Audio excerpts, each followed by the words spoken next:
Oh, preparing to live stream the meeting, it says. Unless meeting is being live streamed. Got it. Oh, meeting is now streaming live on custom live streaming service. So it's saying that we're live, folks, and here we are. Welcome to Worldwide Slot Card Chat number 193. Oh, how time flies when we're having fun. And we have our usual group. Looks like I'm subbing in for our usual Greg host. I hope you guys are okay with that. But what the heck? We're here. Let's talk slot cards. I don't know if anyone has any sort of interesting topic. Dewan, you usually have. So, oh, I know. We were talking about the Worldwide Slot Card Chat potential proxy from last week, and we were bouncing around a few ideas. I don't know if you want to continue with that off the top, or you want to chat about something else. What's the consensus here, folks? Well, it's kind of ad hoc, but one of the key things that I wanted to emphasize is that the goal of the proxy, I guess, is establishing those type of rules. And I know that we're talking about having common vehicles and things like that to have across the board, but there should be something that we are trying to achieve, such as showing our unique skills and have some level of specifics of each user that kind of carries over to the proxy as opposed to just having a car named after someone. I don't know how we can generate. And I'm the novice of all novices when it comes to proxies because I've never participated in one. It's just I knew that when you set up your little proxy that you're doing, that was kind of inspiration for the concept. Kind of let it go from there. Cool. Well, I know for the little proxy that I set up, what I was really interested in was to see how people could take that body that I made within the sort of constraints of the body and make a chassis that would work better than I could make it. That's really where I'm kind of what I was interested in. So to your point, Dewan, I mean, we've got people here who are 3D masters like Mr. Giprich and Greg. We have people who are chassis masters, like, of course, Mr. Sampson and Mr. Walker, if he ever comes back. We have people who can cast. I mean, so as far as tires, like I would be happy if people want are okay with urethane tires. I would cast urethane tires till the cows come home, no problem there. Whatever size or that they would like to fit on any sort of rim. So you're right. We have quite the skill set here that we can draw from, and that could be a component, or not. It'd be nicer. Hopefully, I would keep the costs down too. I mean, yeah.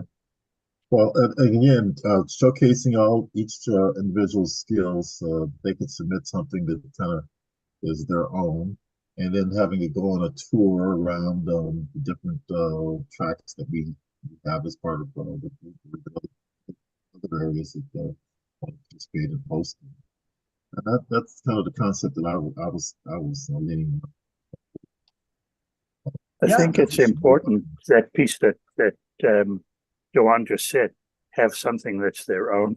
Yes. It really, excuse me, it really has to reflect each individual participant rather than guys who have managed to convince somebody to do something for them. The only part of a proxy that is affected by getting somebody else to do something for you is the driving.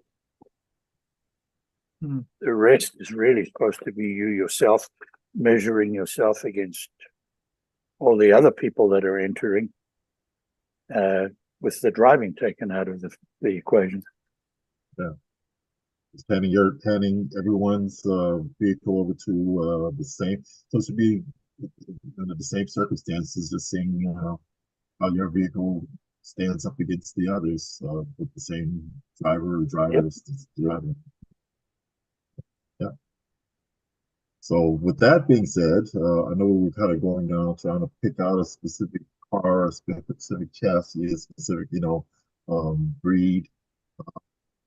uh, I'm just wondering whether we should open that up a little more, or to create that level of uniqueness that we want to have each contributor. Well, to your point, Dewan, we could create a formula, if you will, well, that people would follow and then build something following the formula. Does that make sense? No? yes, and have certain guidelines and requirements and restrictions that we want to abide by. And Dennis, I know I don't mean to put you on the spot, but I know you've hosted proxies in the past, and so, participated in lots. yeah. So I'm kind of I just threw it out there. I kind of was hoping that someone would chime in with some experience that would suggest some things that might work for us. Well, in general, proxy series usually begins with somebody having an idea about a genre, and it's either done by an era of racing, or a particular type of race, or a particular type of car, or a particular brand of slot car. The brand of slot car ones, to my mind, are really, personally, I think they're kind of silly, because you get down to the point of who can tune a Revo slot better than the next guy, and maybe that's interesting to some people, but the very early proxy races were all scratch built stuff. I build a car, you build a car. We send them somewhere, we race them against each other and see who can build the best. Oh no. So I personally, I think, if we're going to do something like this, let's at least agree either on a particular type of body. And last week we were talking about using one of Brian's 3D printed open wheelers, which I thought was a pretty nice idea. But if we standardize the body, and we standardize the motor, and we standardize the tires, then there's still quite a lot of wiggle room for people to use different chassis, different setups, and so on. And that might be the way to go. Yeah, I'd agree. Personally, if you want to run the tire choice depends to an extent on where you're going to run these cars. Well, we have Well, we have plastic tracks, we have wood tracks, we have We kind of have to know the tracks before you start building. Mm-hmm. Yeah. So you're going to have to know the tracks, and you're going to have to decide what are we going to do about tires, because that's going to be the biggest variable, or the biggest single effect on what everybody does. We can run urethane tires if we're going to run plastic and wood and different tracks here, there, and everywhere. But then we need to have tires out of one batch, or else some of us may just go scratching in our old stuff for the original gray dust Ortmans, and nobody else can get them. Or some of us can still talk to Art and get some of Art's tires, which are often better than anybody else's. That's why a lot of the proxies nowadays have gone to rubber, or to a single brand of urethanes, because there's no other way to get the consistency. Okay. Well, But I'm, personally open to whatever. Well, we're starting from scratch, so let's see. So maybe we've got to decide who's up to offering a track, or a couple of tracks, and that's another decision. How many rounds do you want to do? Do you want to do, are we going to do like Phil Kulpfel used to do, and run this thing around the world, start them in Tasmania and run them there, and then run them in Australia. And then, I mean, if it's a slot car chat on Zoom proxy, there's at least two or three tracks in Tasmania.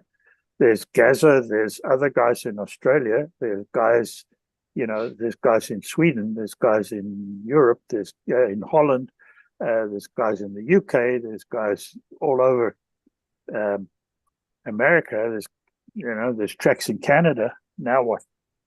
Where are we going to start? Where are we going to end? How long are you one want of this one of the thing to things go? one of the things I don't like about proxies is that sometimes they just last too long. I wouldn't want to participate in a proxy where the cars are going to be gone for like 10 to 12 months. Yeah.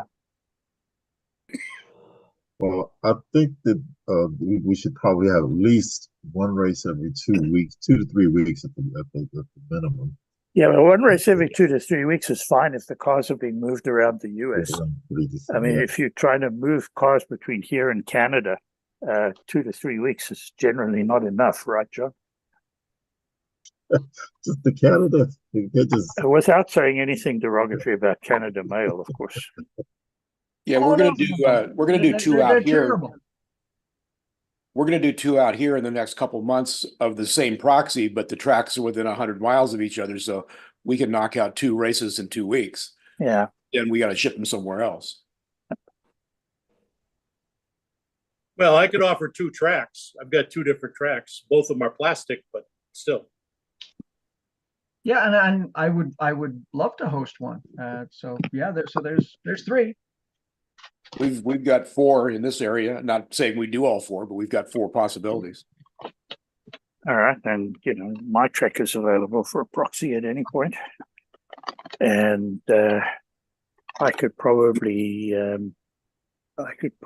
round up another track Eddie? for a proxy. Maybe not Electric Dreams, unfortunately, but one of my buddies, maybe.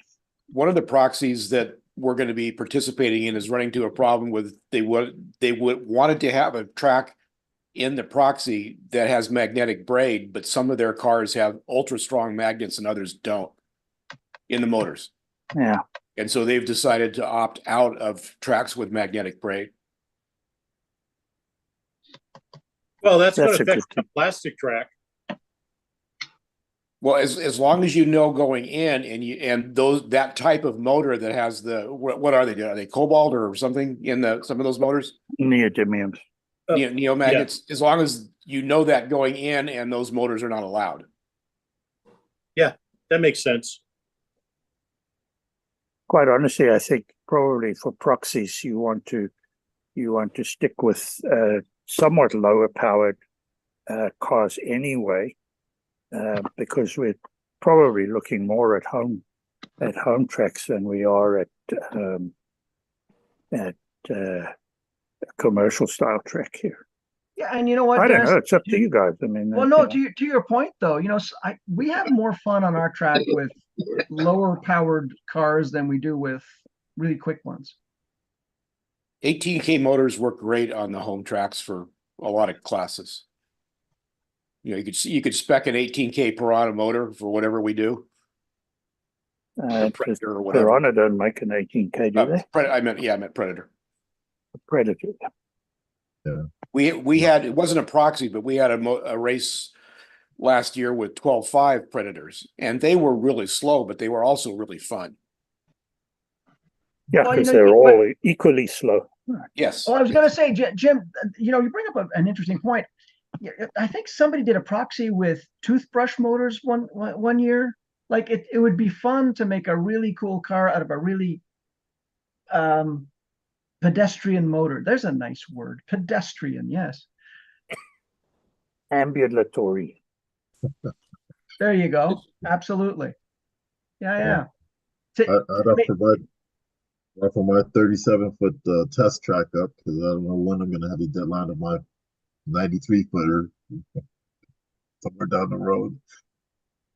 Well, I think the first step is to get the tracks on board, figure out where we're gonna run, and then figure out what we're gonna run. Okay.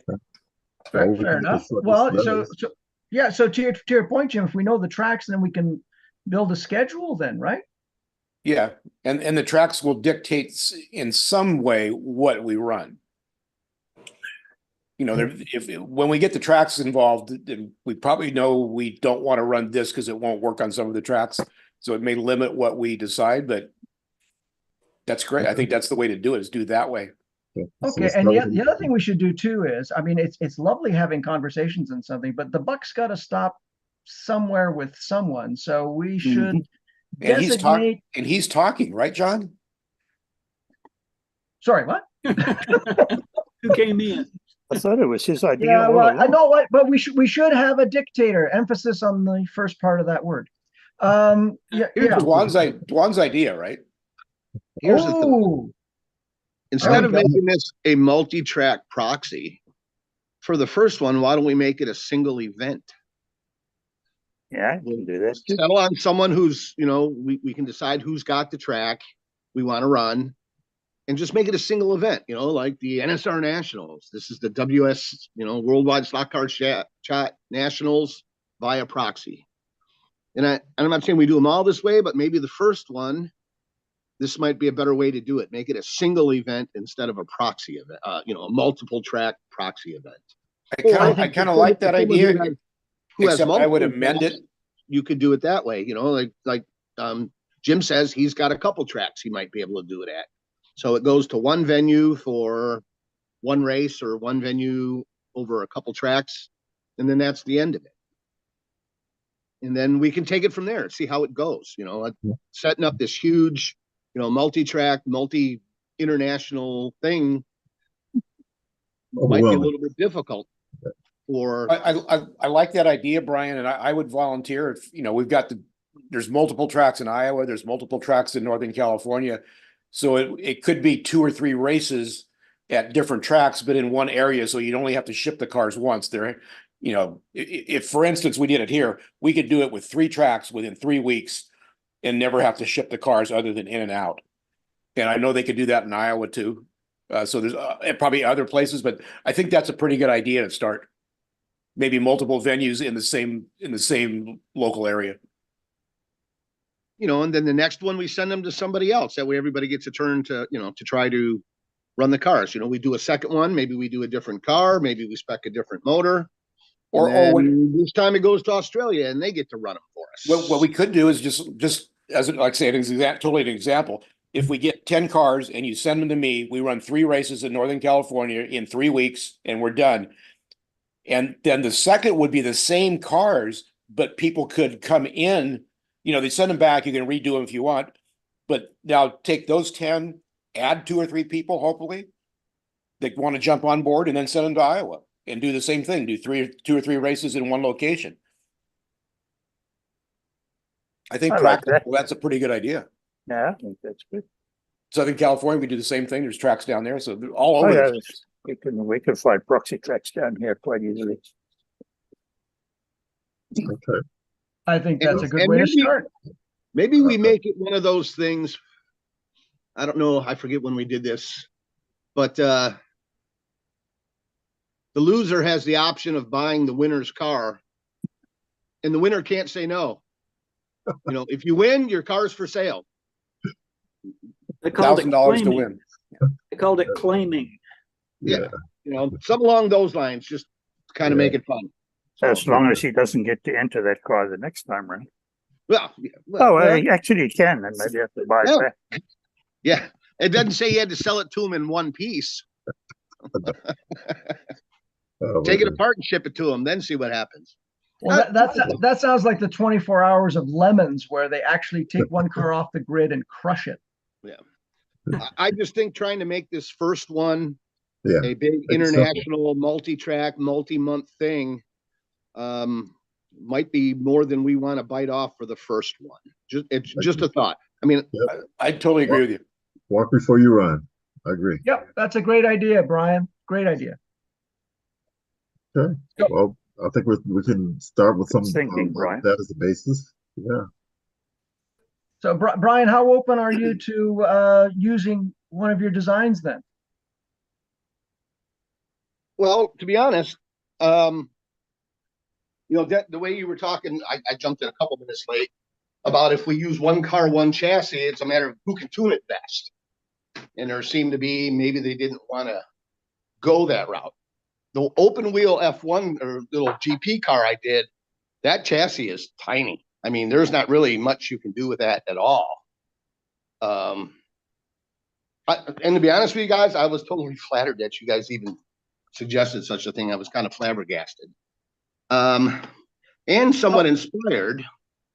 So I started working on something else. And again, I'm not throwing this out there as this, we should use this. Well, But- our intention was not only to flatter you, but to encumber you with something as well. So You know, people threw out the word Formula Ford out there. We don't And stuff mind like being that. burdensome. So now this is strictly a first glance, and I'm just going to show you a picture of the screen.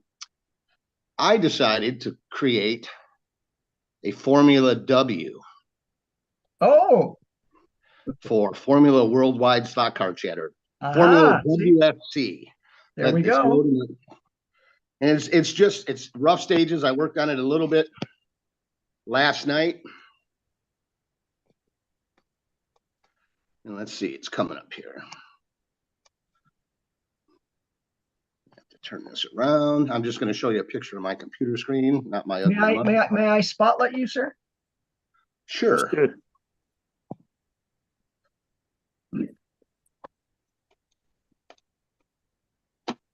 So again, still very early stages. I'm trying to get rid of the stuff you guys don't need to see. You're sharing your face. I know. Okay.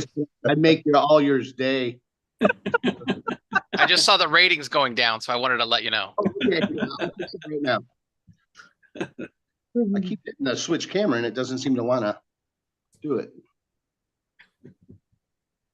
There we go.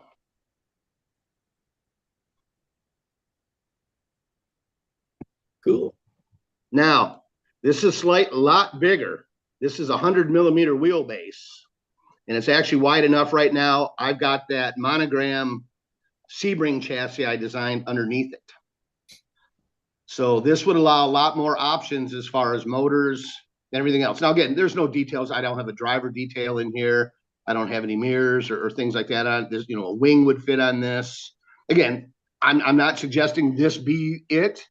I'm just saying this, you guys was kind of flattered and started dinking around. You know, I don't know if we'd want to put suspension components on the front. You know, it's just more stuff to break. Well, we could leave that open to the builder, no? Yeah, you could. Yeah, I guess. But so that's kind of what I started messing with. I don't know, you know, we'd put a roll bar, a scoop, you know, Nice. this is just kind of an Yeah, that's- idea. Looks pretty cool. I just think 100mm is really long Well, I used for a home track. I used a Carrera as a guide. That can be shortened, of course. I was just kind of using this as a guide for wheelbase and trying to get Yeah, but proportions. where- You know. The problem with that is where's the guide? Oh, the on guide the would Carrera ride through it.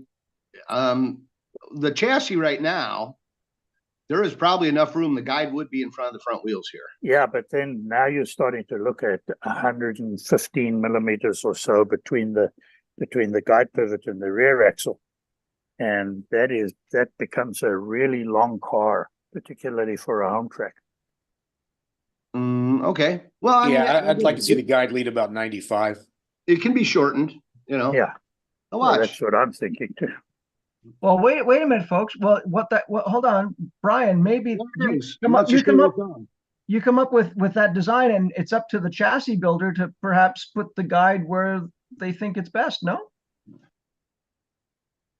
Agreed, but if we probably, want to get the started. very first thing personally that I would do looking at that, I would be the body length is fine. I would move the wheels back because they're too far. The front wheels, they're too far forward. They're just from a visual point of view, it looks to me too long. But that's You know, me. and then I kind of used this. Now I used from the nose of this car to the center of the axle was 30 millimeters. Uh-huh. And that's exactly what I did here. From the nose of the car to there is 30 millimeters. Is that an old Carrera car that has the guide way behind the Yep. They all do. So again, like I said, this was just a start. You know, the box on the back is to accommodate, you know, things. Obviously, it's not ideal, but you know, we could gussy that up with a scoop or some vents or even a wing if we wanted. Or you can make it look like a diffuser as well. Well, the chassis goes right to the back of that, so that would be. Oh, sorry. You can kind of just see the outline of the chassis there. Do we see a motor pod in that, Brian? Yeah, it would be that. Now, obviously, I didn't extend the front guide on this. I just put this in here so I knew width-wise what I could do. So there, right now, that's with an FF50, but we could fit a regular 180 in there. And this wouldn't be necessarily the chassis; it's what I had used for reference for mounting points and width. Other than the length, I think that looks great. Yeah, I think it's a great design. I think it's So- really cool. You think shorten the wheelbase to about 85? We'll shorten the wheelbase so the guide lead can be about 95. So 85 sounds good to me. Well, the wheelbase right now is 100.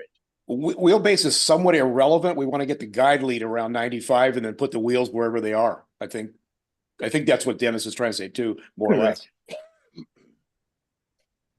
So, Just for a point of reference, Sorry, I was just going to ask. So now that you've done some really great work here, Brian, which shows that you could almost have a sort of snap-in chassis as well. I mean, should that be part of it, or do we leave the chassis building up to each entrant? I think if we do scratch built, we lose half the people personally. see, right now, that's an 85 millimeter wheelbase. Let me verify that.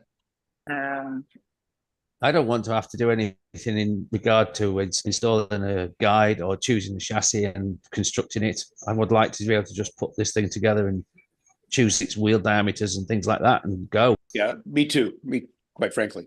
Motors, choose your different motors.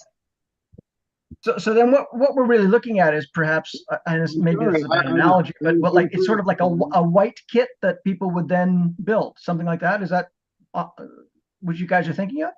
I did misspeak. That is Kind of, yeah. wheelbase, because that's an 85 millimeter long block right there. So you can see right here, 85.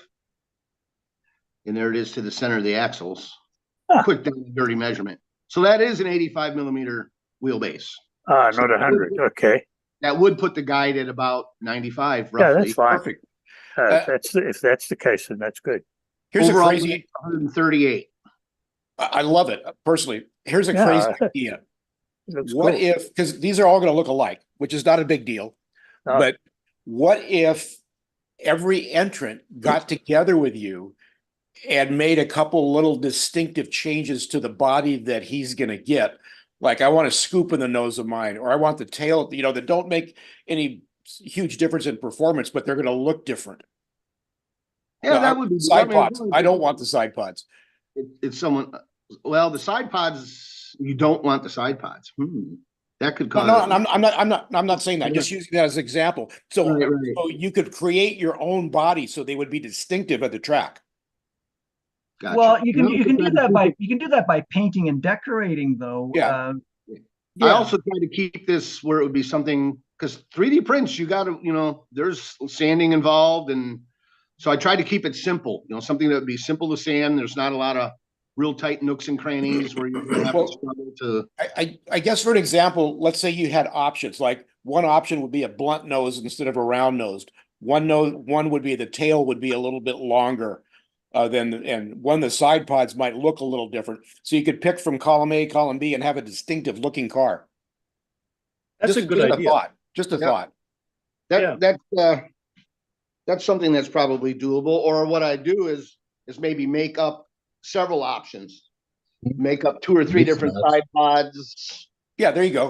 And mix and match, couple different whatever. bodies. So it's Yeah. like a Lego thing. I just got to piece it together. I don't have to redesign something totally. Yeah, I want the kit with body style A or body style B or body style D. Yeah, that would not be difficult to do. Again, if we decide on this is the car we want to run, I don't mean to push this out there as this is what we need to run. let's say hypothetically we go with something like that. What would be the variables that we would make open to the participants to make it unique on their part? The guides, the motors, the tires, the different manufacturer actuals and things of that nature. Would that sound like the direction we want to go? Yes, exactly that. All the bits you put in it. Okay. The big two things you gotta decide is the motor and the tires. Everything else is pretty easy to deal with. All we need is a few simple rules like no tires above 12 millimeters in width for the back, for example. Mhm. Okay. And we But can on choose on the tires, I would think that urethane might be the best choice for that. It would eliminate a lot of the faffing around with the rubber tires and the advantage that it gives people that are really experienced with the rubber tires. Urethane are pretty, handout tire. What about making a handout tires? That might be similar to, because that is one of the big variables. Well, the downside of reducing the number of venues is that once you know that you're running on, I don't know, let's say just wood tracks only, that can distinctly affect your tire choice. Whereas if we had some wood tracks and some plastic tracks, then a car at one venue would be Excel and at another venue would be back of the pack, and it would be the best average choice that would win and not necessarily the best choice just for wood or Correct. just for plastic. But at the same time, I think we've got to make that basic decision of what the base compound is. If you leave it open and you have guys running silicones and urethanes and rubber all in the same proxy, we're going to run into all kinds of issues.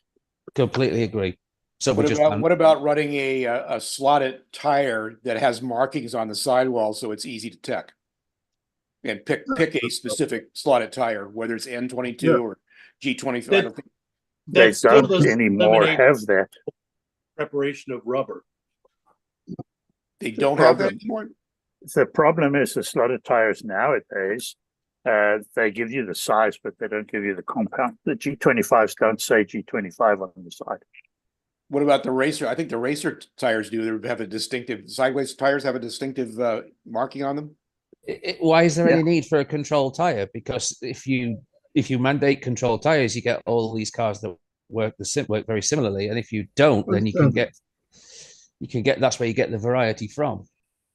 Well, I think the tire is probably, because that is one of the biggest components in it, as Dennis pointed out, and as you pointed out as well, the different type of tracks you are on.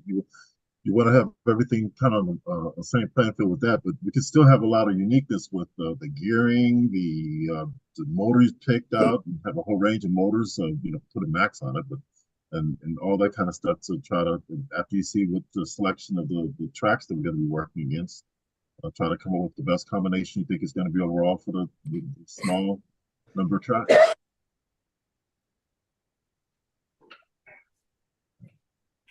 So regulations is having one tire selected as the standard tire across the board would really simplify a lot of things, and like I said, the different compounds and variations of urethane, silicone, and rubber, so that it would erase a lot of that complexities.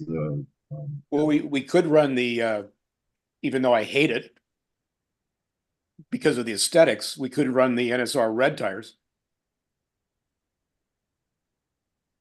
Come on, Jim. What about the yellow? It's going to be across the board standard. Or the yellow tires. Yes, yellow tires. Thank you. Not the yellow tires. I mean, that makes checking easier. I hate them because they're aesthetically terrible, but I get why they do it. Problem with the yellow tire is it's only available in one size.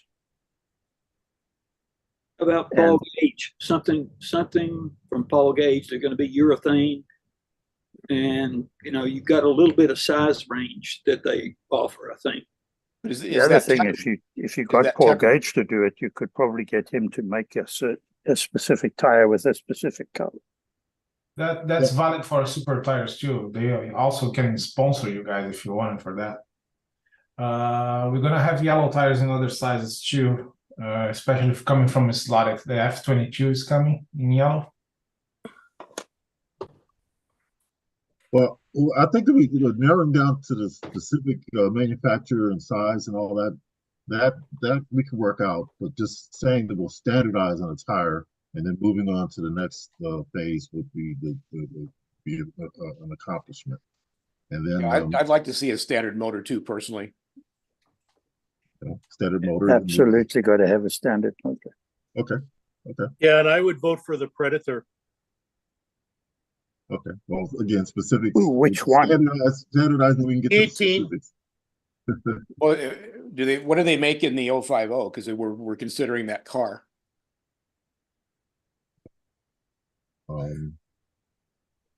The idea of the tie is the They only have a- one we see they the have other a side of s- the world.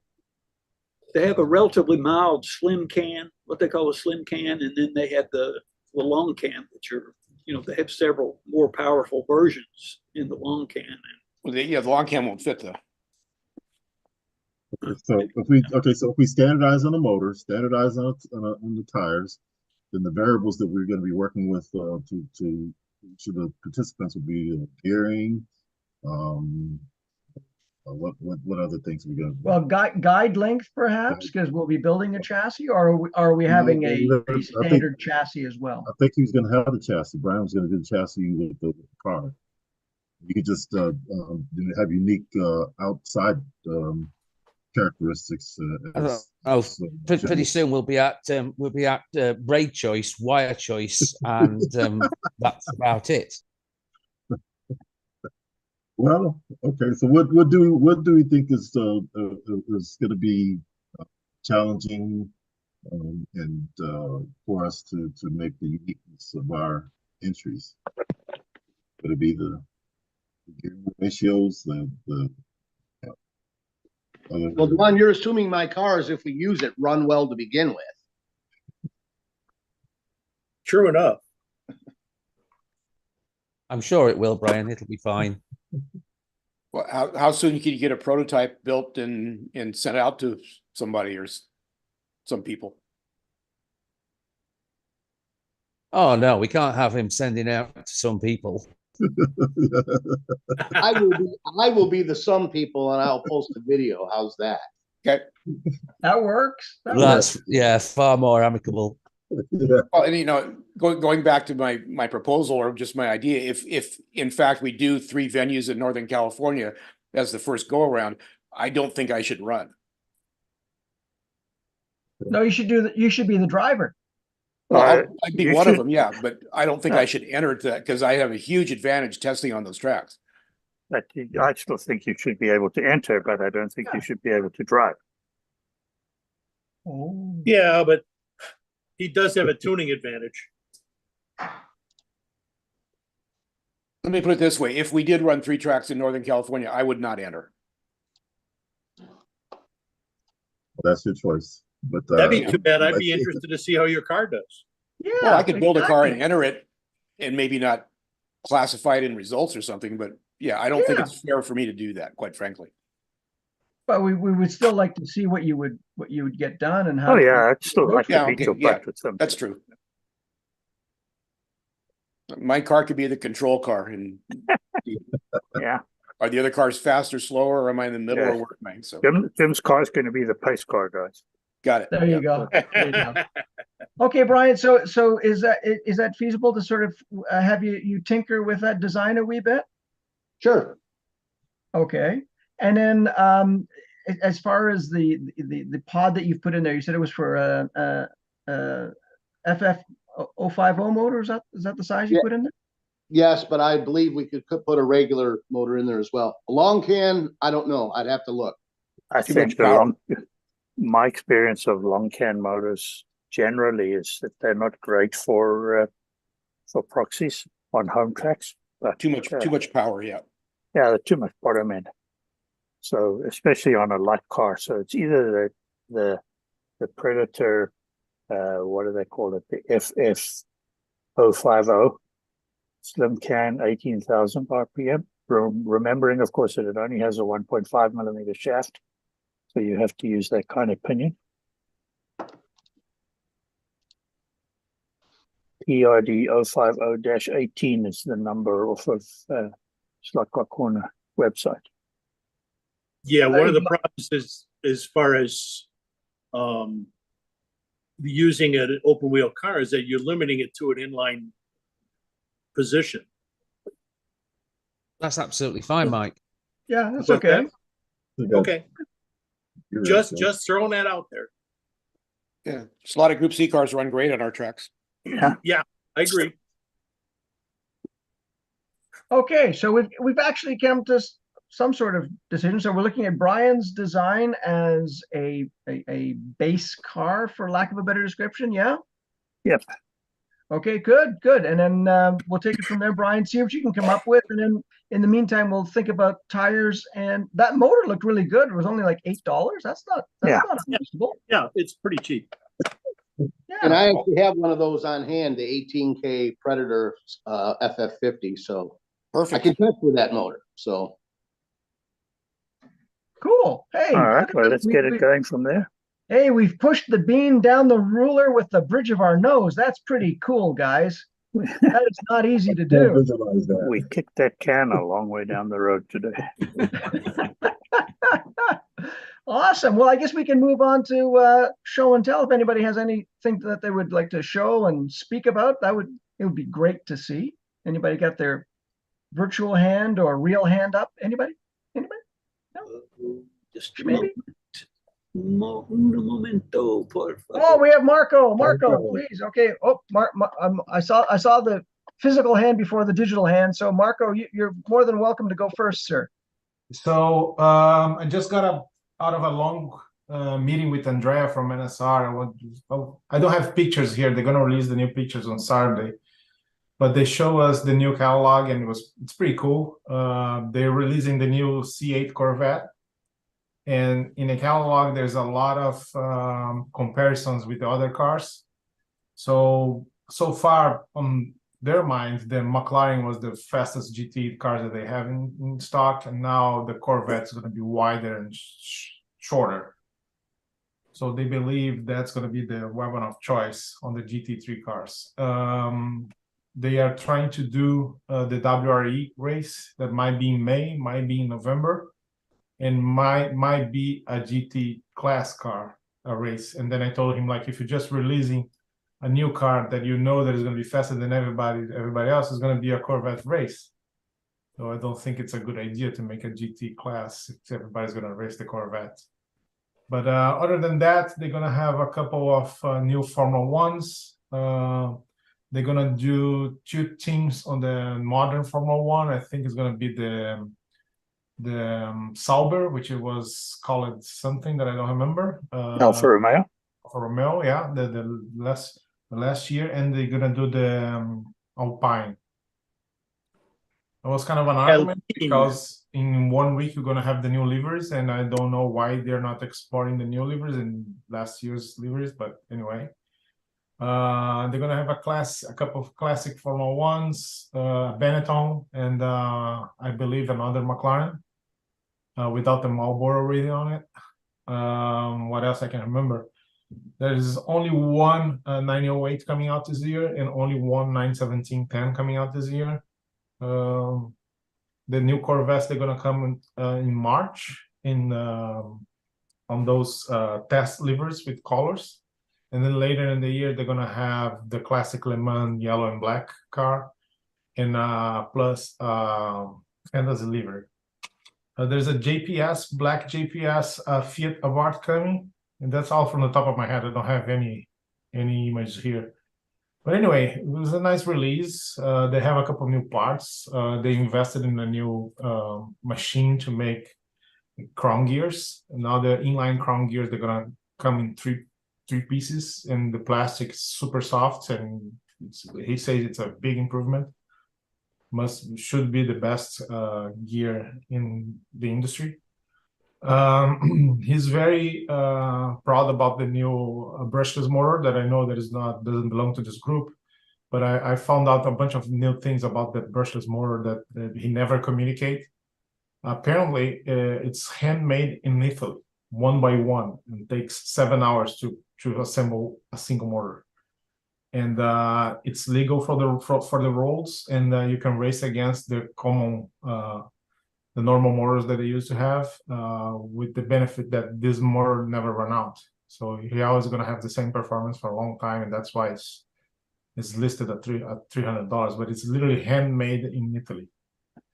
I thought as a distributor, I thought it was just like a factory in China that he found out and asked to put his name on it, but no, it's handmade. So that's why it's so precious, and I feel guilty because and that's something that should be the very first line of his communication. And every time that somebody posts something about their motor, everybody complains about the price without understanding it, but he's not explaining too. So anyway, that's what's clear to me. Other than that, on his catalog, I don't have much. Scale Auto new cars are coming tomorrow. Ivan just told me that he's going to put out the new cars for 2024. Slotted is making a soft release on his cars. He already put out his references without much buzz about it. We have the Nuremberg Toy Fair next week, where the new Carrera cars will be shown. And Scalextric now is not releasing all the cars once in a year. They usually use the Nuremberg Toy Fair to release like 60 or plus cars for the whole year, and then divide it in quarters for delivery. Now they're gonna show the cars only in quarters.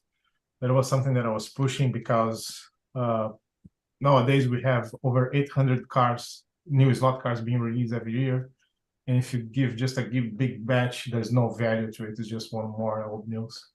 So Scalextric is sending, they sent out last week around 16 cars. I believe it's 15 plus 2 from the UK only.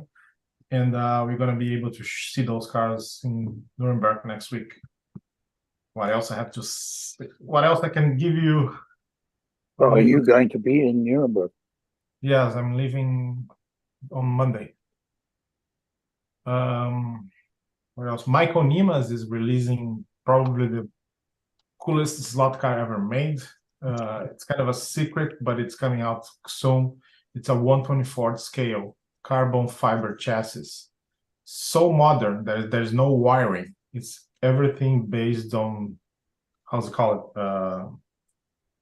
There's no wires to the car. The motor is connected to the chassis. Somehow it's connected to the guides. There's no wires. Like circuit board of some sort. Kind of circuit board, yes. And solid state. yeah, Would still need to be isolated because carbon fiber is conductive. I don't know how to do it. It's going to be quite a challenge, quite an achievement if he pulls that off. Yeah, it's ready. It's going to be shipped. He was waiting for packaging. The packaging is beautiful. He's going to be offering as a kit, as a pre-painted kit, and painted by himself. It's going to be 2 cars, 2 Formula 1s, the vintage ones. I think it's the 7-Up Michael Schumacher and the Nigel Mansell Williams, I think from 92. The retail price in the West for the ready to go painted by Michael is $1,000. Yikes. But it's highly collectible. We already have some pre-orders of people who found out. Apparently a dealer in Germany put out some images they're not supposed to. But the car is just incredible. The kit I think is around 300 if you want to paint yourself. So he's putting a lot of value on his work, which is understandable. What else I can share with you guys that I know? Yeah, Scale is coming. If you guys have a chance and go to electricdreams.com/races, you're gonna see your schedule for 2024. All the races are there. There's 4 big races for 4 big manufacturers: MR Slot Car, Scale Auto, Slotted, and NSR. And if you go down, there's a link for the rule book. And I would appreciate it if you guys take a look. It took me a long time to do it. It's around 40 pages. And it's a complete rule book with a lot of cross information. It's very hard to do this kind of stuff, and I hope I can use that model for next year because I invested a lot of time on that. But every single class that we race is there, and there's a lot of clubs, local clubs here in the West that use the rule book as a base for their rules. So it's pretty cool. If you guys want to take a look, it's there. The cover shot was made by a Belgian artist, and if you see, it's a beautiful shot of 2 GT40s, and he make pictures out of models, so it looks like a real car and it's amazing. And I'm sending him 2 NSR Moslers for him to do the poster for our NSR Western Championship in in October. So there's a lot of little things. That's it for me, I think. Marco, a question. Do you know if the NSR's board will work with other brushless motors, or is it specific to their motor? I think it's gonna work with other motors. Yes. The board will work with other motors, but I think that the board that they've got is so focused on the very, very high RPM motors that if you're trying to use it for very slow RPM motors, it might not be the best one available. Oh, this is my parrot, by the way. He just jumped on me. He might jump again. Yeah, I think it's you can use another motor, but they're very they put a lot of time on that. It's not some. I thought it was just like he found a factory in China, but no, he has 2 people, very dedicated people working on making those motors by hand. And he explained to me that if you want to use one from China, you need to reopen the motor, change the shaft position. There's a lot of stuff that you need to do in order to use one from China. So this is the motor to have if you want to attend one of those big events. He says that it's more reliable, it's faster, it's lighter than the motors that have been used for many, many years. Yeah, I think Dennis, I think Piro's doing all the work on that motor. Piero Castriconi?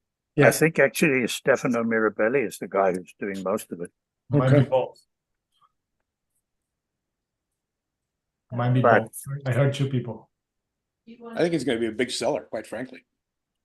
We had It some will pre- be. I mean, we've got the USRA Nationals coming up the end of April. And I would think that anything that Marco can bring in is probably already sold. Because there's going to be a lot of people looking at that for all the reasons that we've talked about. Yeah, I'm having an issue with delivery. Yes, everything that we could get, it's already done. Gone. So, but yeah, Jim, yeah, you could probably use that board. But from what I've seen, well, it may work well. So the But, power no. band may be specific to that motor, but it would work with others. Yeah. Yeah. What normally happens is that there are 2 issues with the boards. Number one is how does it start? How does the motor start from dead? If you have like a track call and everybody's, the driver's got his button or his trigger pulled flat and the power comes on, what happens? Sometimes if the motors are really fast, they just don't start. And then you got to go off the throttle and back onto the throttle slowly in order to get the car to go. And I found that even on a 4500 a couple of times with racing. And that's the first thing. The second thing is when you get to the absolute top end and the motor is screaming, they tend to run out of sync and then they start surging. Yeah. Because there's no sensor and position sensor in these motors. They're using the back EMF of the magnets to give the board information about the position of the motor and how to commutate the current going into it. So right at the top end of the very fast motors, some of the boards give trouble. Now, they will have addressed that problem, I'm sure, for their board with their motor. However, it may not be exactly right for the others. I mean, for example, it's quite possible, and I haven't seen those motors, quite possible that they only have 6 magnets in them, or 6 magnet pairs instead of 12. Yes. And if that's the case, then the board is going to be operating under different circumstances to what it would have to operate for a regular Chinese motor. Yeah, I think the 6 pairs is correct, Dennis. Very cool. Okay. Who was that? I didn't see who that was talking. That was That me. was Chris. Chris Oh, is it's here. Chris. Yeah. I didn't hear the accent. Eh? Are you in Florida? Is that why your accent's different? I am. Ah, Yeah, he's trying to assimilate. Well, never try to assimilate in let's not Florida. Sorry. just Just let it be. Well, that's Well, I awesome. have- I Thank you, have a- Marco. Oh, I sorry, have go a ahead. You have question. more? You have more? Sorry. Where's Greg? Greg Sick. is under the weather, and I have unfortunately been anointed to mastermind this one episode. Does if it that's does it okay. mean that you can swear now? Hold on. Go ahead. Gosh darn it. Yeah, it is going. Hey, Marco, one last question. Any update on TrueSpeed? Well, Steve has been very difficult to deal with. I think he's selling a lot of the digital controllers, and I think he makes good money. And it's easier and simple for him to do it. That's my idea, because I've been asking for him for a long time. Those controllers that Dennis have been using for 10 years or so, and I got one, I got two. Sometimes doesn't even have time to put on display. But I don't know. I have questions about it. I think it's great, but at the same time, it's too complicated. It's just too many options. And One of our local racers that doesn't normally run TrueSpeed was seen racing one a couple weeks ago. Mhm. And those guys have been getting them from Mexico and from Australia and from wherever people have Apex controllers in stock. And a lot of them are probably still subject to the issues that he had early on in the manufacture of those controllers. Be very aware that if you ever try to run a brushless motor on one of those, you're going to be in a world of hurt. I tried the other day. It's not on. Brushless motors don't talk to PWM controllers very well, or the boards. Put it this way, the board does not listen to the PWM controller very well. So As third eye soon would as have the same problem. As soon as you pull the trigger, the board thinks it's getting full power, and the car just takes off like lightning. That's because, of course, it is getting full power, just in very Correct. short just in Correct. very short pulses. Yeah. Correct. So third eye would have the same problem. Is third eye a pulse width modulated controller? Yes. Yes. I didn't think it was, but okay. Yeah. yeah, As far as I know, it is. Yeah. Steve does a great job doing those controllers. I think they're magnificent. Like the talent on those things are beautiful. But he told me already he's not very fond about the distribution, selling, making prices. And I think they're super cheap. For what he delivers, the digital controllers, they're super cheap. There should be like at least 20-25 markup on that. And he doesn't believe on that. He wants to sell as it is, and that's it. He has one helper, and that's it. Yeah, I think that business got a whole lot bigger than he ever intended it to get very quickly. Yeah. Because Yes. originally he's into music and audio equipment and things like that. And so this was a sideline for him to start with. And then it just got so big because they were so good. Cool. Well, So moving it's- on. Sorry, Don and John have been very patient. Don, what have you got for us to see, sir? Well, I took Jim's advice and went and looked at Great Traditions on some of the stuff that they had for sale and picked up one of these. Carrera Pantera. Pantera. Don't think this is a very popular car among racers because right now you can pick these up at Great Traditions for $17 a piece. 17. That's amazing. 17? Yes. Yeah. This one I got for 16, but it was the last one they had. So They take the electronics there. I believe they're digital cars that have been converted and all the stuff's been taken out of them. no, not this Oh, one. that- they- that- That's They in have the the- Evolution box. This has everything in it, and they've got the other liveries of this particular car for $16.99 each. Now, if you buy the one that has the electronics taken out of it, of this same car, it is also $16.99. So if you go quick, you can get the one that's in the box and still has the lights and switch in it. So it's crazy. With all due respect about the price that you pay, if I was a racer, I would be going for the best price either. But it's incredible the bad job that Carrera USA is doing it. Now they're known by the cheap car. You can buy a Carrera car for $17, which is less than the cost. So Carrera offered to us, and we got some of that car and the Mustang GTI that they probably allocated the wrong number here to the West. They sold to us for $10 each. But we're holding to do a promo on that because it's just ridiculous. Like it hurts the brand, it hurts the value of the car, hurts everybody. And I get it that you can sell for 17 because you literally got for 10, but it's just like such a bad job undermining the value of the brand.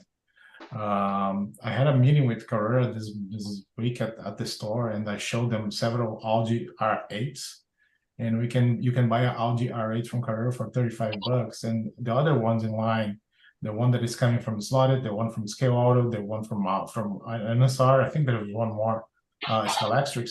They all 69 and over. So people now are thinking about Carrera as the cheap option. It's really bad for the brand. What do you think of their new racing set? That's what you want to call. It's really a racing game that's based on the Anki that hybrid thing that they're hybrid. That's what they called it. Yeah. But the cars are $140 a piece or something. That's more on the RC side, on the radio control side than the slot cars. I think we're not going to participate on that. It was developed by a German startup that Carlos, the guy who works with us, he was following this for over a year. It was a GoFundMe campaign. Then Carrera came and bought that company and made it as an exclusive product. But it's more on the RC side than anything else. We're not going to take part on it. Cool. Well, thank you. Oh, well, John, your hand is up. What have you got for us today, sir? Just a couple of updates on a couple of things. Nothing huge. Just incremental foul ups as we go along. This is the old Ferrari 121 LM, aka 735 LM. It's kind of come along, and got some better paint and painted the driver, a little windshield happening, and it's getting there. And then let's see what else we have here. Repainted the old Genco Stinger body, so it's getting there too. I'm going to use decals for the stripes instead of I tried to paint stripes before and it was a disaster. So the racing stripes that run across the top and the rear deck. And I'm going to put either lights in both of these cars, maybe all three, the other Ferrari too, lights or jewels. I found a source for jewels. So I may just do that since it's much simpler and fits with my mental abilities. So that's pretty much it right now. Well, they're looking really good. The Ferrari's turning out really nicely. Thank you. Thank you. Very, very cool. Mark, welcome. And what have you got for us, sir? Oh, you're muted, sir. We need your audio. There you go. There we go. How's that? Well, since I've been retired, I've got more time on my hands, and it's been a while. I haven't had my track up for, golly, it's probably been like 4 years now. So I got a bunch of cars that have never seen the track. So I've been working on that. So this is the plan. Can you guys see that? Yep. Yes. Yeah. Nice. Yep. So that's a plan. This is very similar to a last track I had, except this has more R3s and R4s in it, whereas the first one I had was all R1s and R2s. But the general layout is very similar, And then let's see, what I want to do is, What does the upper right transition off the track represent? basically I've got 3 areas off the track that, because it's supposed to be like a road course. So they'll look like they were coming off the track. They'll be painted that way. Oh, okay. So yeah, that's just, actually I've got a couple more like that. And then, Mark, were you standing at the bottom of that picture? Oh yes, there's the answers. yeah, so that's basically kind of where I'm at now. Obviously, this will get all scenic in and everything. I've just this is an old Arton track. All the joints and everything have all been filled and sanded. The surface been painted with latex, so it's a nice smooth surface. It's going to get copper taped, which is basically the same thing I did the last track I had before I took it apart. Grandstands, all that stuff will go across the back so it's not blocking the view. So basically, this is where I'm at now. The one thing, it's kind of interesting. These art tracks. This is the 3rd one I've had, and that's the only kind of track I've ever had. It's a 2-wire system. So this time around, I found an old article in the Home Racing World that Harry did. It shows you how you can add brakes to it, which I intend to do this time around, just so they're available. All these years I've just run with, just the 2. I've never had actual like brakes, like a 3rd line. So, brakes, it doesn't need no stinking brakes. But I make my cars to go, not to stop. and then this is kind of where I'm at now. I've been working on some of the details of the scenery. Part of it goes up into this. This is like set in Switzerland. If you can't tell by the backdrop, that's where it's going to be. So I had this old castle I stole from my son. I gave it to him like over 25 years ago, and I kind of kit bashed it, and then I put this city wall in, and so part of it will go up here, and then part of it goes across the back where the grandstands and everything are, and then the other part on the other side, that arm goes up into like an alpine section. It's about 14 inches above the surface of the track. So we're getting there, but it's just, it's going to take a while, but I've got plenty of time on my hands. So Cool. That looks really good. It's going to be. Now, are you posting your progress on your channel at all, Mark? It's been a while since I've been on, and I am right now. I put some pictures and stuff as I'm going along on my Facebook account. Right now I've been taking some pictures and videos, but I'm almost too busy. I enjoy making the track so much that it's hard to stop and like organize all the pictures and stuff and do the editing. But I'm about ready to start probably the next couple of days to get back on the horse there. Cause I'm trying to document everything this time around so I can, kind of show how I'm doing what I'm doing. Very cool. Very cool. Well, thanks for sharing that. That's awesome. Nice. Brian, I guess you've already finished the car. Show us, please. Not quite, but as you guys know, for the last couple weeks, I've been toying with these chassis using the wire for suspension. Very happy with how it works. It works well. I definitely feel a difference. What I was doing is I was running the car, and what I found is coming out of the curve before the back straight, if the rear end was really squirrely, I dial in a little more. And I just kept dialing it in until it wasn't squirrely anymore. And it does seem to make a difference. So I was very happy with that. The issue I had is that you had to make all your adjustments by taking off the body. So I was like, how do I make it so I can do this from outside? And I came up with this system. Now, it's the same idea. It's using a single piece of wire, though. Get a good shot of this. Just in front of the motor. And it's like the 0.032. So it's tiny wire. Now the block that's secured in is only as wide as that center rib you see on the pod there leading up to the top screw. So there's a fair amount of length there.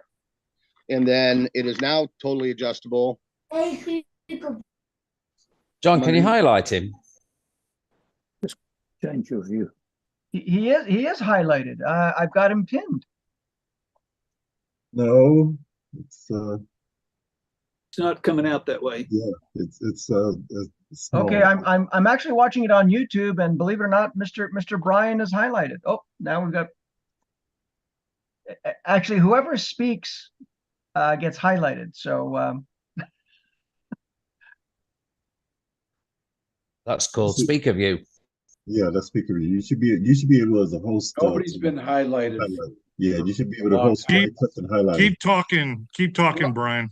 Well, if I'm speaking, Brian, I'm not your screen either. I'm still just seeing my little one. So it and it works equally well, maybe even better than the other one. Again, it's just a single tiny wire across right in front of the pod. Now, when I first tried it, I thought, well, let's make it a really small pod, and I had it the third front mounting screw just ahead of the motor, but it really threw the leverage point off. It needed a little more length, so I redesigned the pod. Now I did have to beef the chassis because what I found when I did the first one, that much downward pressure on those outer pods was warping the side pods. It was pushing the back end of them down and was actually warping the chassis. So I added all that reinforcement you see there. It looks like a ton, but it added 1 gram to the chassis. So it really didn't make a difference weight-wise, but it definitely stiffened the chassis. And it works great. It's very happy with this. Dennis, this is part of the reason I haven't reached out to you yet on those Lexan bodies you offered. Oh, okay. I'm still messing with the chassis, but I think this is it. And I think with this setup, I can probably use the pins. Yeah, I could definitely put those in there. So been very happy with that. And again, now underneath, all you see the pod from underneath is just basically the motor back. So it's a real smooth chassis all the way underneath. It's very nice. Works quite well, at least on my Scale Auto plastic tractor. It's running real well. So that's all I got. well, that is awesome. Brian, talking about, you said on your Scale Auto track, how are you experiencing that track? Because there's not a lot of people that I've heard of that are using it yet. I'm very happy with it. It's got a great surface. My environment here isn't exactly sanitary. I'm in an old basement that's doubled as a workshop for years. So I mean, there's wood dust all over the place. And I'm running silicone tires, and I'm not having any difficulty. I would say the biggest downside to their system is their track borders. They mount a little weird, and the end pieces aren't really secured. The main pieces kind of it tucks under, and then you slide it to click it into place. So if you picked up the track, the side border actually stays mounted to the track. But the end pieces, the straight lead outs, and then the termination pieces don't. They just kind of float. So connectivity's fabulous. I'm only running 2 drops on this track, where with my Scale Electrics I was running 4. So connectivity is terrific. The way they designed the rails where they plug into each other, very, very secure. It's actually, instead of just being a pin and then an open square, the pin is actually 3 pieces. So it's almost spring loaded, if you will. Very happy with it. So that's good. Thank you.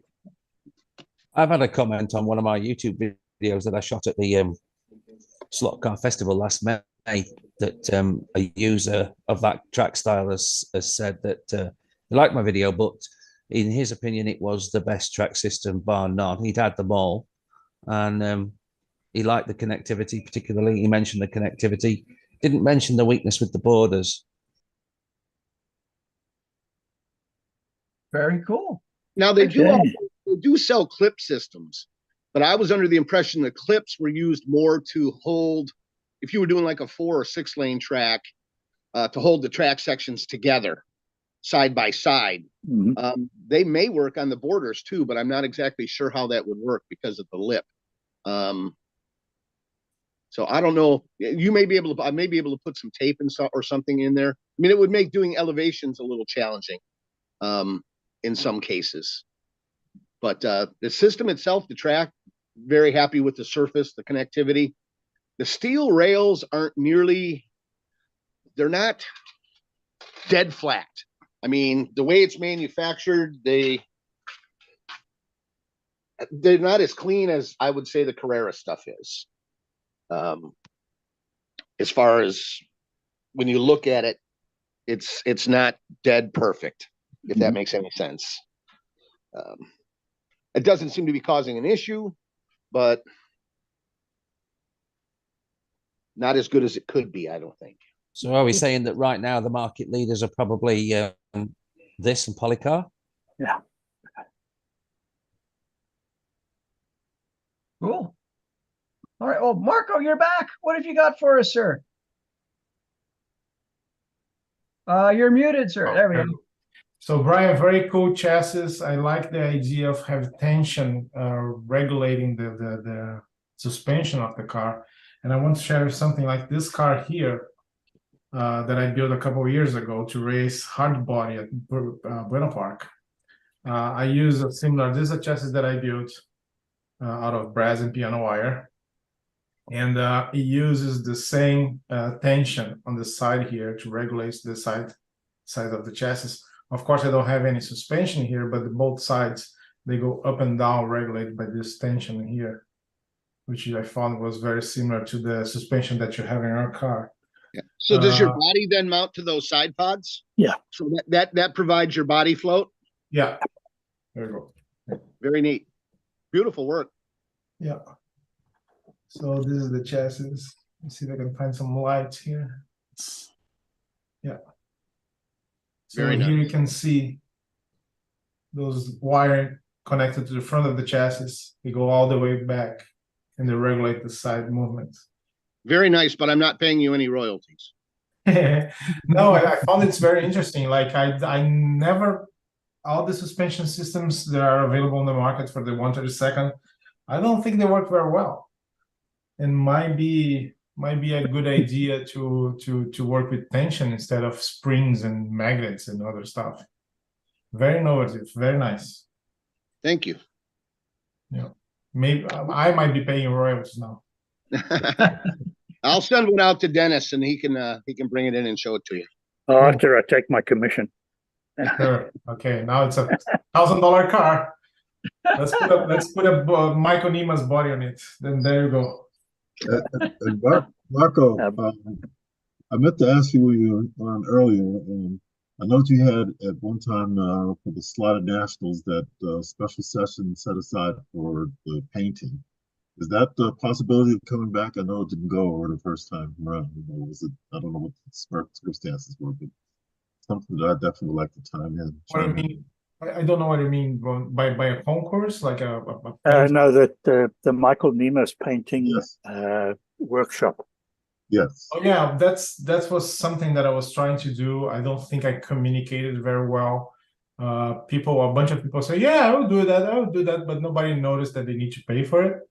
And yeah, and then when I say it was like $250, not it's nothing. I did the workshop. I tried to bring here because last year when I went to Germany for the toy fair, I stopped by Michael's studio, and he was doing his workshop that he does every 6 months. And he decided to do only for myself because the other students were in German.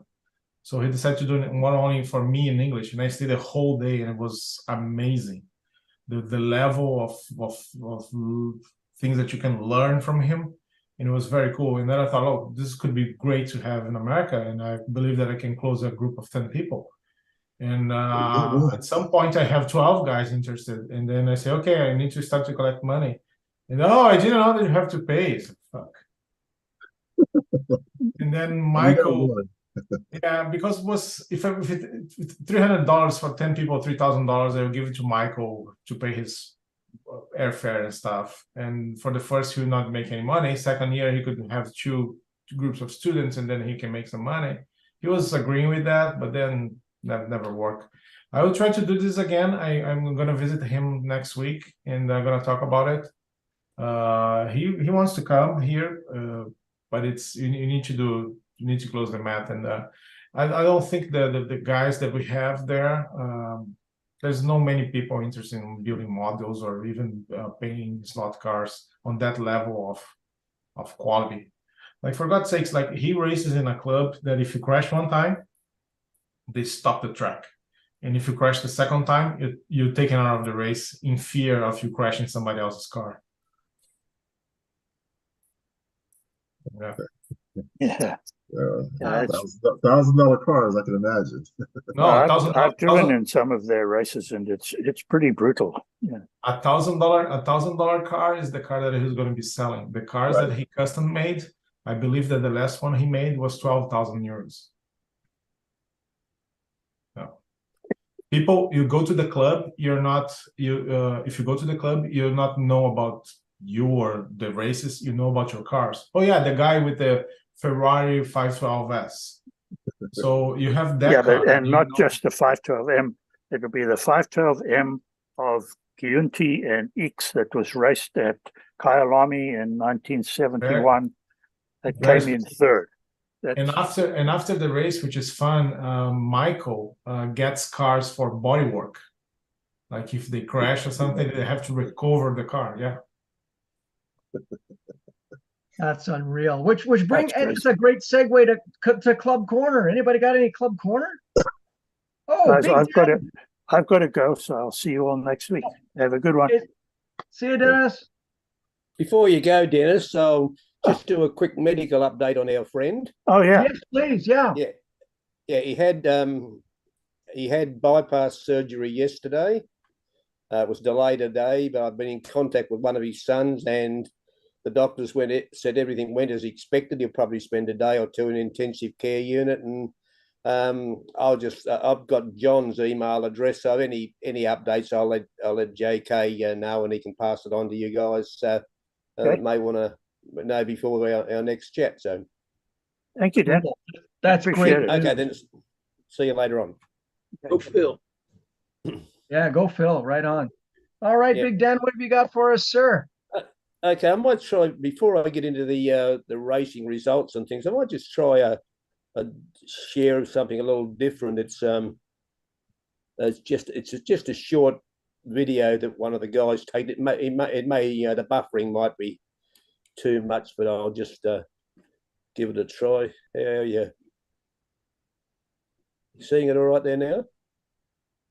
That's it. Yeah, not up yet. Hang on. Here we go. Righto, so that's this was just a little bit of after the event practice, and the two personalities are me in living, breathing colour there, and Leon, one of our regular racers. So I'll just hit the play button, and this was, as I said, it may not work all that well, but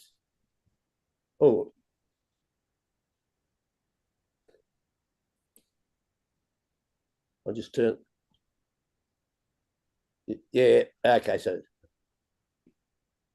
Yeah, so it's just a couple of NSX, Formula One cars just done in slow motion. So I don't think we need to do anything more there. So I'll stop that share and go on to the regular racing report, and sharing screen again. And where is it? I think it's that one. How are we looking?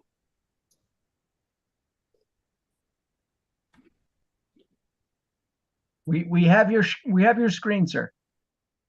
Yeah, okay. Can you hear me? Because I did adjust my volume. You hear me okay? Yeah, all good. It's all good. Yep. Oh yeah, fine. Yeah. So there's only eight cars in this shot, but we actually had 9 racing on the night in one of the events. If we get any more people, we might even need to do pre-qualifying to get a spot to start of a night. So anyway, starting off with DTM, I think DTM's on again this week. So that's the I managed to have a reasonably consistent 3 heats this time, and there's the results. And yeah, I did have one. Yeah, I did have one bad heat, so I was 2 or 3 laps off the pace, but and just barely ahead of Alex, which was quite a popular move for me anyway. Second up was Group 5 sideways, and it was a Lamborghini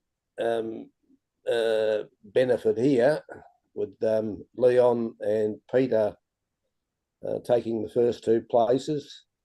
I had my customary one bad bracket in my Lancia, the other Lancia, not the one that was fast, but the one that was a lot slow. So yeah, those 2 Stratoses are very quick though, and even if I'd had a better opening heat, I wouldn't have been up with the pace of those guys. They're just too quick. So anyway, we're there and we had a bit of fun. So, and final race for the night was Revo Slot GT2. Porsches to the 4 again there. 3 off. I didn't run my new Porsche this time. I thought I'd give them a Viper a bit of exercise. And again, inconsistency was the enemy for me. What is allegedly the fastest lane, the yellow lane, was my worst result. So had that been a few laps better, I might have been somewhere up to near the pointier end. A couple of extras this time, just a few shots from around the track, just showing the guys racing and our marshalling. Looks like there's me up the end of the driver's panel there in that one. I'll try and minimise my involvement in photographic.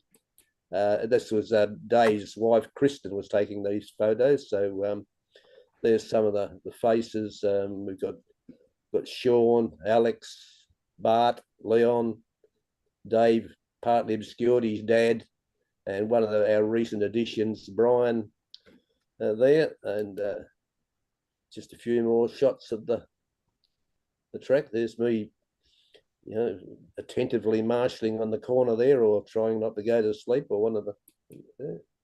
And again, yeah. So that was just a few extra pics just to show some of the personalities that are racing with us. We've got racing again this Friday night. Then the following weekend, the Friday, is our Australia Day holiday here. So we might be having a week off the racing. And then the first weekend in February, we'll be having our regular, once a month Saturday afternoon event. So hopefully we'll get a good turnout for that. Just a couple of little comments there. That toothbrush motor proxy, would that have been run at the Colgate ring? The ring of confidence. I don't know, but if you don't participate, there will be a cavity. Yeah. The other thing, you were talking about, for the imminent proxy, worldwide proxy, talking about distinctive bodies. Well, my body is usually very distinctive at the track, so I don't know whether I need a distinctive car. And the other thing is just one. This is one for Jeremy. I had evening meal with my sister and brother-in-law last night, and with somehow American politics come into it, and my poor brother-in-law trying to pronounce the name Iowa.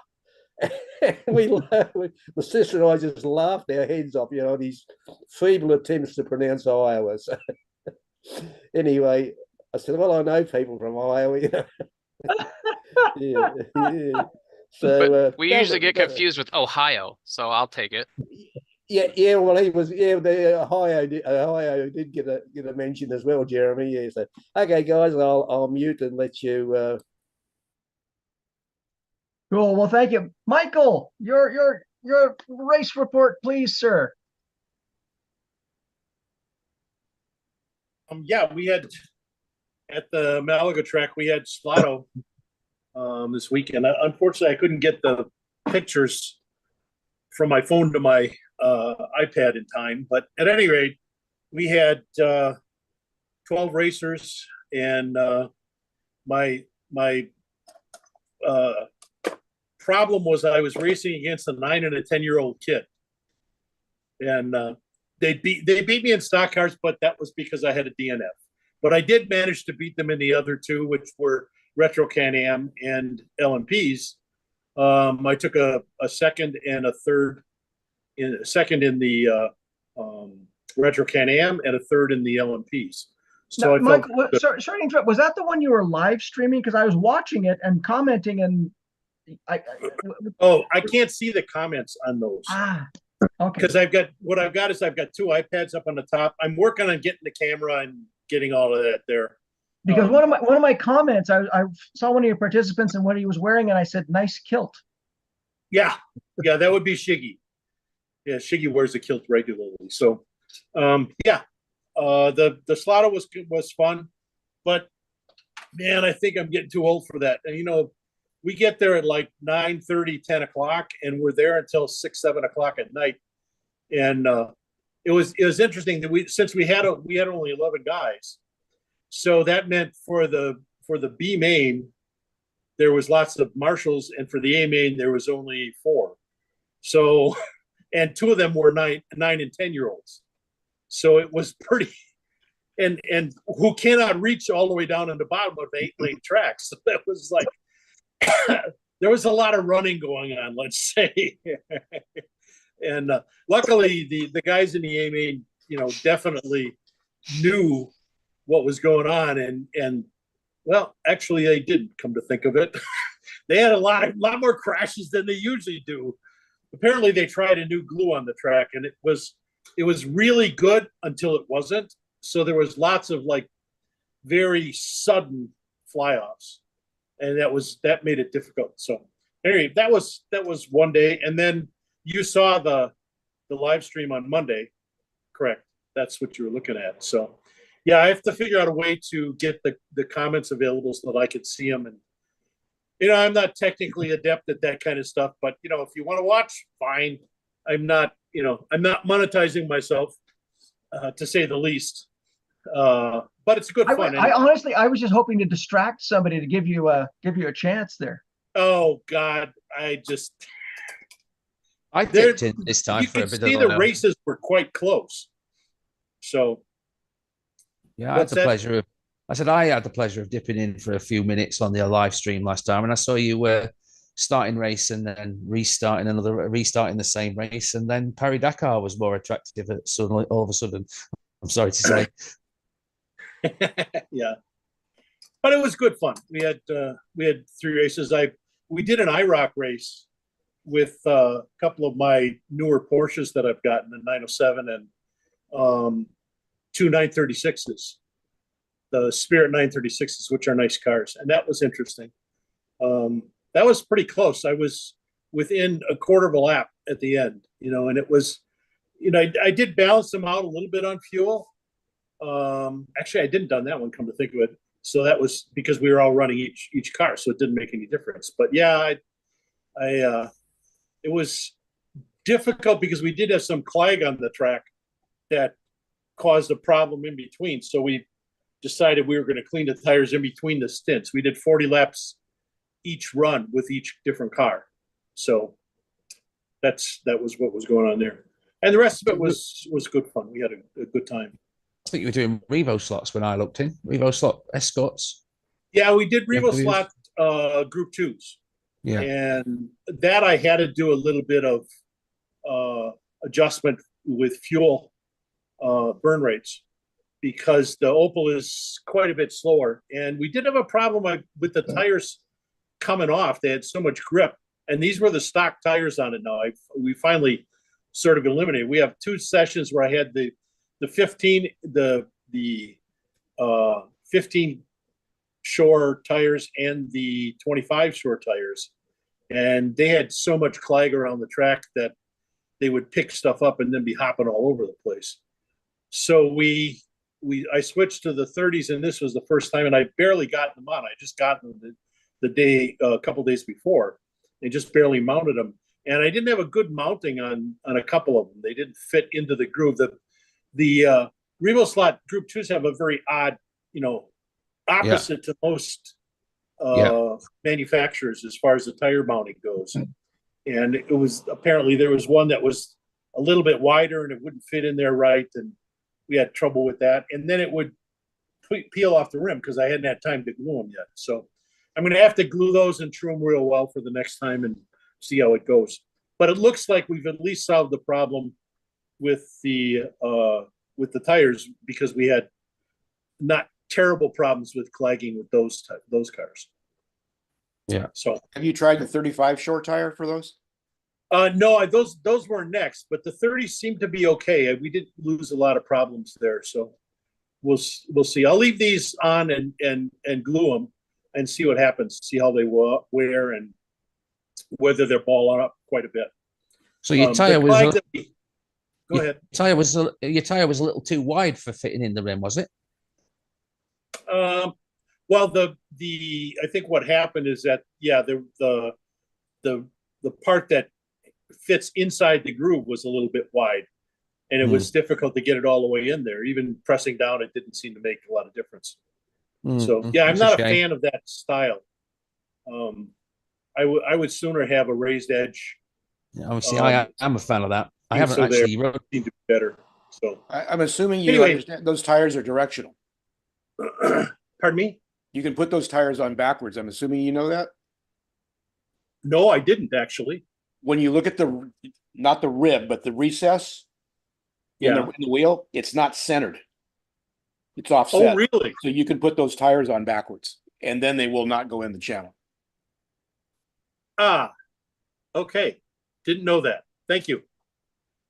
I will keep that in mind. I learned the hard way. I learned the hard way. Well, thanks, Michael. Thanks, Jim. That's awesome. Dewan, what's up, man? Okay.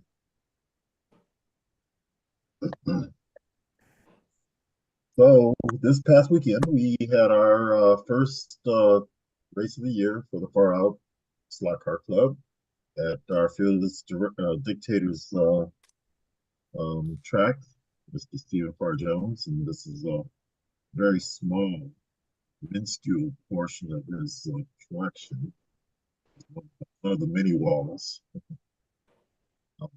I have to show that to my wife, and then she won't hit me as hard. Again, this is just I think he's somewhere in the 3,000 car range or something like that. I don't know. Some oh my! Outrageous number. And obviously he had a nice little spread of treats. He was an early morning call-in, and his track is just an outstanding track. I see that's another wall. He has like about 4 walls that so that's a completely different wall of cars. But his track is renowned for being so outlandishly decorated, and many challenges to his track as well. Our first 2 races were, we had 2 races of the day. The first one was for the Fly Le Mans Classics, and this is actually my car. I acquired this Michael Smalley, one of the top racers for many years in the club. He gave me this car because it's the 4th place car in the Le Mans 66. Of course, 906 that finished in 4th place. And I had the 3 cars, the 3 GT40s, and I always wanted the 4th car because I have a 4-lane track, and I want to have them. So this is my first time using this car. It was a very highly tuned car. It was an exceptional car, to say the least. And people were in awe of it as I was driving. As I was attempting to drive, let's put it that way.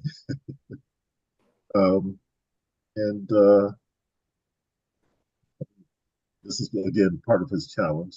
It makes racing at his place, and he changes the direction. So sometimes you can go down the and into the tunnel, and other times you'll be coming up into the tunnel, depending on what he decides for that particular day. It's a challenge again. You see the landscape and stuff he's done. A squeeze into a tunnel, that probably makes for a few track calls. Absolutely. We have three people managing around the tunnel. One before the tunnel, one at the tunnel, one after the tunnel. Yeah, because and it's always a challenge coming out of that tunnel. And you see Yeah, it's, I'm sure someone calls that the sphincter straight. yeah, so excellent. But it's actually quite entertaining and very challenging, and you have to sometimes people are gentlemen about going through it, and some people are quite aggressive and taking people out, things like that. And that's part of one of the challenges that I had to deal with. And again, still got a little river here down here as part of this little scenery.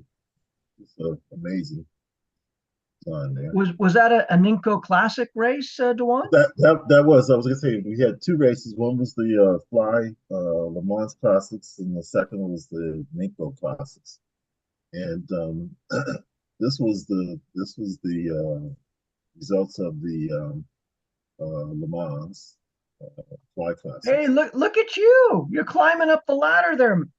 I was gonna say, in that race with that car, I was going neck to neck to one of the top racers in our club for 2 full laps. And then on one of the turns, he ousted me, went completely off the track, onto the ground and everything. So and I didn't get a track call at all. And it was on the ground, they just put it back. They found the car, put it back on the track, and I continued on. And then another incident, I thought I had become a rider, but I came out of my lane and went back into my lane, but I thought I was a rider, and I sat there motionlessly waiting for them to do the track call. And I finally did the track call, and I wasn't even a rider. I was in my own lane. So for me to finish 13th under those conditions, I would have finished a little bit better, but nonetheless, I was pretty pleased with myself, to say the least. So that car made a world of difference, and people, again, they were in all that car, especially in the straights, because it was really a screamer. And so I went the wrong way. And then the second race was the second race I got back to normal.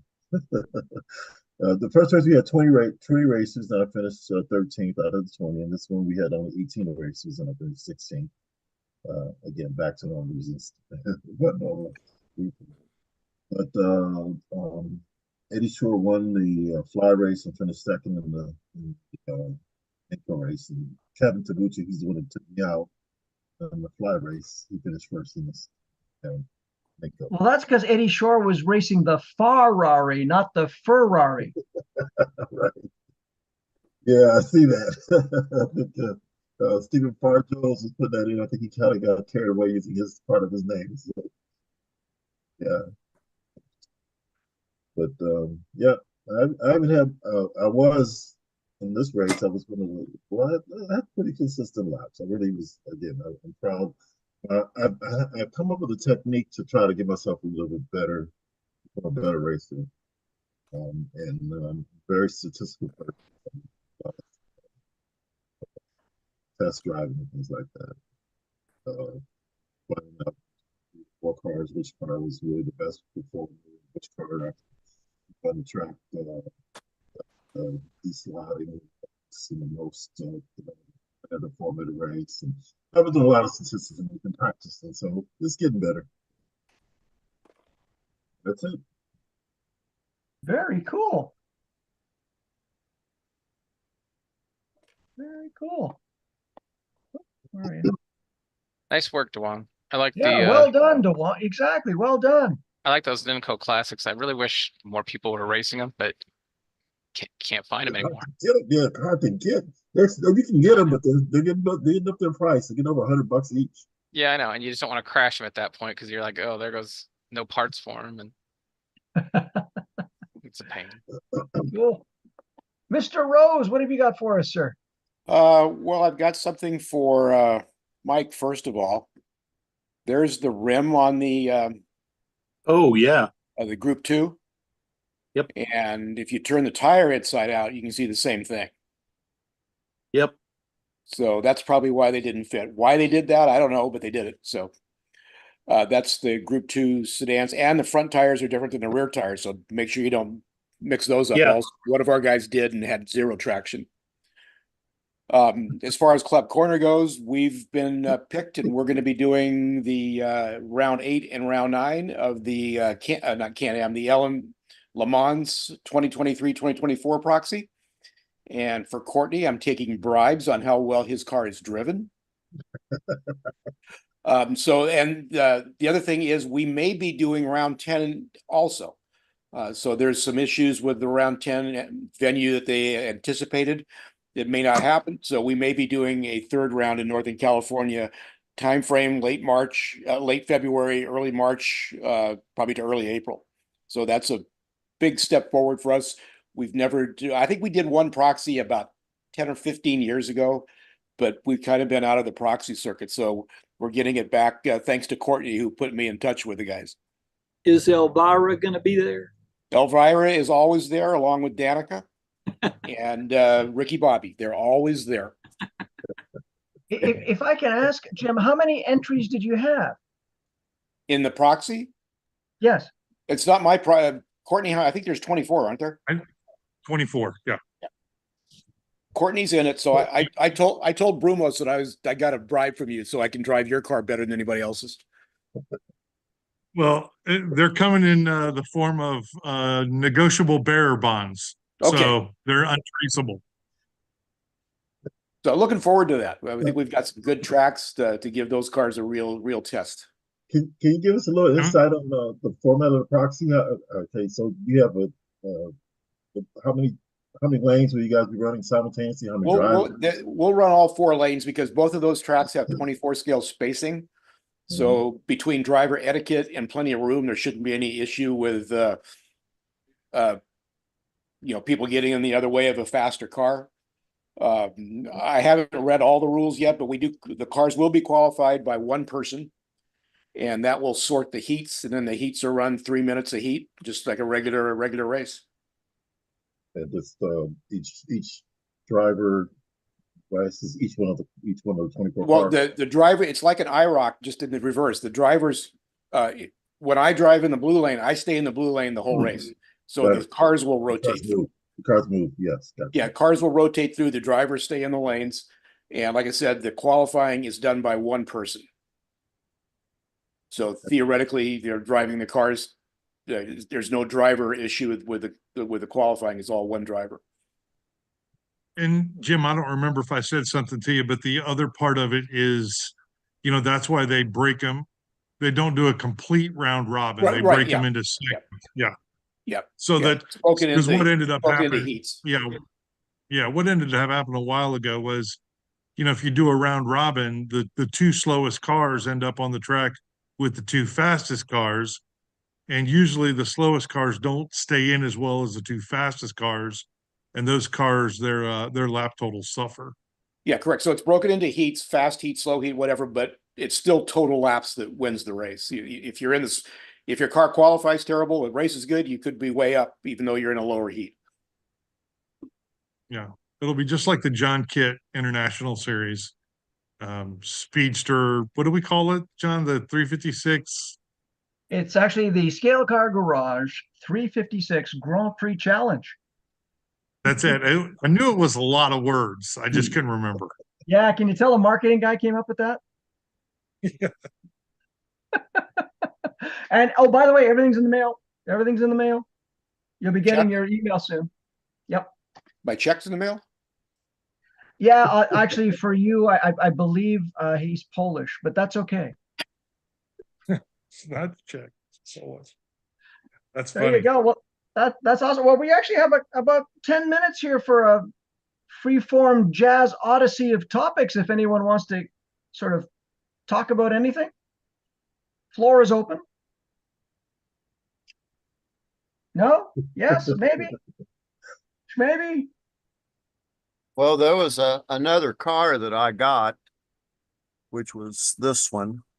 Oh, hang on. Let me pin you there and highlight you there, sir. One moment. And what is so wonderful about this car is I put it on my test track that you see right beside me here. And after about the 5th lap, the wing flew off of it, and I still have not figured where that SOB went.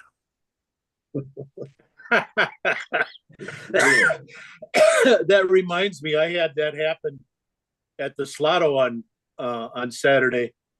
My car came off the 180 going into the main straight, and it landed on a shelf behind some stuff. And it took me about 10 minutes to find it.